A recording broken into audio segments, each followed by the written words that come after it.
તો finally marriage પછી અમારે વિચાર્યું કે હવે બ્લોગ ચાલુ કરે, કારણ કે આખો દિવસ નવરા શું કરવું, કંઈક સારું તો કરીએ ને. એટલે અમે બે ભેગા થઈને મતશું ને બ્લોગ બનીશું, ઘરનું બધું બતાવીશું ને. તો હવે મેં વિચાર્યું અમે ઘરગથ્થું થોડું બતાવીશું.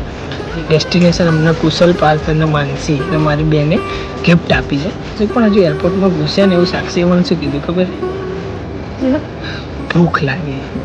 તો તમે સાંજના 7 વાગે સુખને જમાડી દો, તેને ભૂખ લાગે છે. હા, એટલે થોડુંક શું વહેલા ચાલુ થઈ ગઈ હતી ઘરની પ્રોસેસ, તો અમે લઈ લીધું.